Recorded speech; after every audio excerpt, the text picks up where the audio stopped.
Instead of filming from the sanctuary at church, we're instead filming from the church parsonage, at least one of them. We're right in the middle of a storm, tropical storm Faye, and I don't feel like getting out there and swimming over to the church. So, from the parsonage, it will be.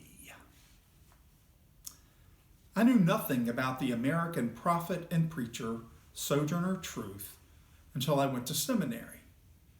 I recall loving her name, Sojourner Truth. I thought it would be a great name for a superhero because she was that through and through. Like Superman in the 1950s TV show, Sojourner Truth fought a never-ending battle for truth, justice, and the American way, in the best sense of the word. Like Dr. King after her, Sojourner Truth fought to make America live up to its creed, the authentic American way of liberty and justice for all. Though we still have a long way to go on that American dream. So who was Sojourner Truth? She was born Isabella Baumfree around 1797, one of 12 children born to Elizabeth and James Baumfree in Ulster County, New York, in the town of Swaterkill. According to biography.com, her father was James Baumfree, who was captured in modern-day Ghana, enslaved, and brought to America. Her mother, Elizabeth, also known as Mama Bet, was the daughter of enslaved people from Guinea. The Baumfree family was owned by Colonel Hardenberg and lived at the Colonel's estate in Esopus, New York, about 10 miles from New Paltz and 95 miles north of the city. The area had once been under Dutch control, and both the Baumfrees and the Hardenbaugh spoke Dutch in their daily lives. In fact, Sojourner spoke only Dutch for the first 9 years of her life. After the colonel's death, ownership passed to his son, Charles, who split up the family. The 9-year-old Sojourner, known as Belle at the time, was sold at an auction with a flock of sheep for $100. Her new owner was a man named John Neely, whom Sojourner remembered as harsh and violent. She would be sold twice more over the following 2 years, finally coming to reside on the property of John Dumont at West Park, New York. It was during these years that Sojourner learned to speak English, but always with a Dutch accent. In 1815, Sojourner fell in love with an enslaved man named Robert from a nearby farm. His owner forbade the relationship because any children born of their union would not belong to him. One day, Robert went to see Sojourner. Robert's owner found him. He was furious, and he beat him to death. This experience haunted Sojourner for the rest of her life. Later, she was pressured into marrying an older enslaved man named Thomas, with whom she had 5 children. In 1826, Sojourner escaped with her baby Sophia.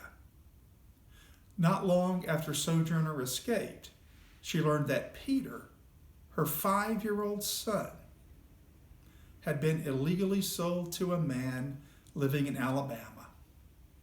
Sojourner went to court to fight the illegal sale, and she won Peter's freedom. This was a landmark decision by the court, as it was one of the first times a black woman successfully challenged and won against a white man in an American court. Sojourner and Sophia were taken in by Isaac and Maria van Wagenen, with whom she lived until New York's Emancipation Act took effect in 1827. While living with the Van Wagens, Sojourner had a religious experience that changed her life. She saw a bright light, and she saw Jesus himself. After this experience, she became a devout Christian. She moved to New York City in 1829 and worked as a housekeeper. On June 1st, 1843, she changed her name to Sojourner Truth, telling her friends, "The Spirit calls me, and I must go." And she did. Thus began her crusade against slavery and many other injustices. Later in life, Sojourner said in a speech that her mother told her to pray to God that she might have good owners. She goes on to retell how her owners were not good to her, about how she was whipped for not understanding English when she spoke only Dutch. Sojourner admits to the audience that she once hated white people. But she says, once she met Jesus, she was filled with love for everyone. When enslaved people were emancipated, she tells the crowd, she knew her prayers had been answered. For some 40 years, Sojourner traveled around the country, not only preaching against slavery, but speaking in support of women's rights and suffrage and prison reform. She also spoke against capital punishment. Along the way, she befriended many fellow abolitionists and reformers, including William Lloyd Garrison, Lucretia Mott, Susan B. Anthony, and Harriet Beecher Stowe. Until his untimely death in 1875, Sammy Banks, Sojourner's grandson, accompanied her on the lecture circuit because he could read and write. In 1864, Sojourner once had a memorable visit with Abraham Lincoln at the White House. As she later recalled, President Lincoln was seated at his desk and his assistant introduced me saying, "This is Sojourner Truth, who has come all the way from Michigan to see you." Lincoln then arose, gave me his hand, made a bow, and said, "I am pleased to see you." I said to him, "Mr. President, when you first took your seat, I feared you would be torn to pieces, for I likened you unto Daniel, who was thrown in the lion's den. And if the lions did not tear you into pieces, I knew it would have to be God that saved you. And I said, if he spared me, I would see you before your term expired. And he has done so, and now I am here to see you for myself." He then congratulated her upon having been spared. Then I said, "I appreciate you, for you are the best president who has ever taken this seat." He replied, "If the people over the river," pointing across the Potomac toward Confederate Virginia, "had behaved themselves, I could not have done what I have. But they did not, which gave the opportunity to do these things." I then said, "I thank God that you were the instrument selected by God and the people to do it." I told him that I had never heard of him before he was talked of for president. He smilingly replied, "I had heard of you many times before that." He then showed me the Bible presented to him by the black people in Baltimore. That Bible is beautiful beyond description. After I looked it over, I said to him, "This is beautiful indeed.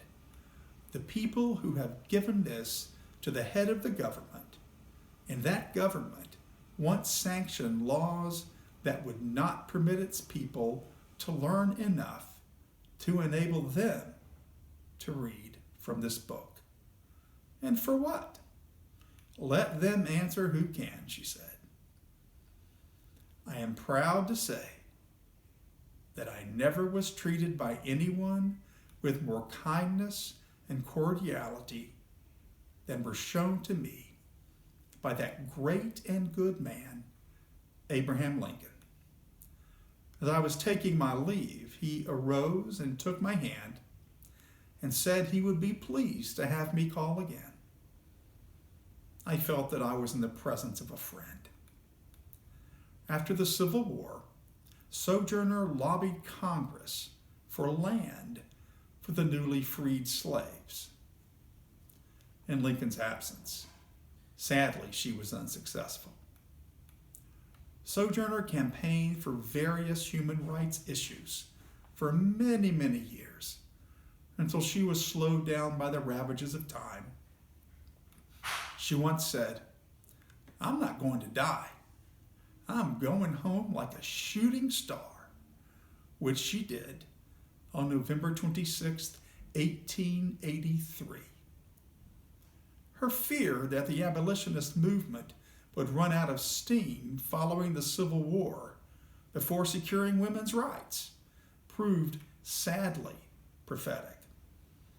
It took 40 years until finally, in 1920, the 19th Amendment was ratified, giving women the right to vote. And then it took decades before all Americans, including African Americans, were given the right to vote. Inspired by her faith in God and driven by the injustices she had experienced when enslaved, Sojourner Truth, all 6 feet of her, was a force to be reckoned with, a force for freedom and a force for justice. In the early 1970s, the State University of New York at New Paltz named their new library after Sojourner Truth. Today, the library has a large special collection of manuscripts related to Sojourner, who never learned to read or write, though she said of herself, "I might not know how to read books, but I know how to read people." Yes, she did. She dictated a book of her life story. It can be read in total on the website of the Sojourner Truth Library on the campus of New Paltz. In 2014, she was included on the Smithsonian Institute's list of the 100 most significant Americans. Sojourner once said, "If Eve, the first woman God ever made, was strong enough to turn the world upside down, women together ought to be able to turn it right again." She certainly did her part. Today, her spirit lives on in the people who fight for truth, justice, and the American way, in the very best sense of the word. Amen.